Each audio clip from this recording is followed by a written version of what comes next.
हाँ जी सर, अगर आप ध्यान देंगे यहाँ पर तो आपके पास दिया हुआ है जी एस बराबर दिया हुआ है के by S into S plus two into S plus दिया हुआ है 10, ठीक है। तो जी जे ओमेगा लिख लेंगे, तो K by J omega into J omega और plus two into J omega और प्लस 10।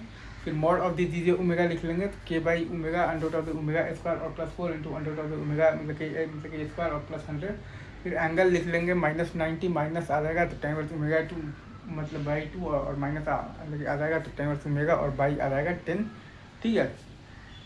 ठीक है, अब ओमेगा बराबर अगर आप ध्यान देंगे यहाँ पर 0 पर मॉड है आपके पास बेसिकली इन्फिनिटी और एंगल है -90, और ओमेगा बराबर इन्फिनिटी पर देखिएगा तो मॉड है 0 और एंगल है माइनस का 270 डिग्री।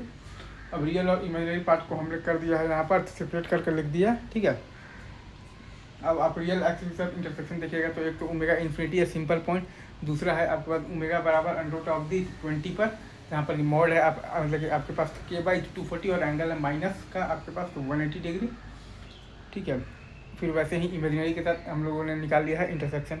अब निक्विस्ट प्लॉट की बात करेंगे तो लिमिट आर अगर आप टेंड्स टू इन्फिनिटी वाला पार्ट करेंगे तो आपके पास आ जाएगा मैग्नीट्यूड 0 और एंटी क्लॉकवाइज सेंस में आ जाएगा आपके पास बेसिकली 3/2 सर्कल। वैसे ही अगर आप बेसिकली लिमिट आर और टेंड्स टू 0 वाले टर्म का अगर आप यहाँ पर बातचीत करते हैं, ठीक है, तो आपके पास आ जाएगा मैग्नीट्यूड आ जाएगा आपके पास बेसिकली इन्फिनिटी और आपके पास आ जाएगा जो क्लॉकवाइज है बेसिकली सेंस में आपके पास आ जाएगा बेसिकली हाफ सर्कल, ठीक है। ये चीज़ है और बस फिर हम निक्विस्ट प्लॉट बना देंगे।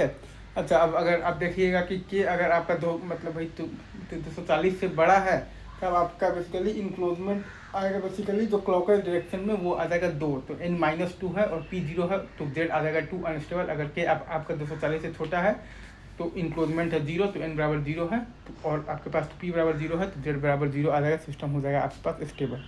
मैग्नीट्यूड 0 का एंटी क्लॉकवाइज बेसिकली सेंस में आपके पास बेसिकली 3/2 सर्कल है और आपके पास मैग्नीट्यूड मतलब कि इन्फिनिटी का क्लॉकवाइज सेंस में 1/2 सर्कल है। और ये निक्विस्ट आपका जो प्लॉट है पोलर प्लॉट होता है, इसमें अगर आप ध्यान देंगे तो इनवर्स पोलर प्लॉट होता है और आपके पास बेसिकली निक्विस्ट आपके पास कंटूर होता है। बस ये 3 चीज़ों का ध्यान रखना, 4 चीज़ों का, ठीक है।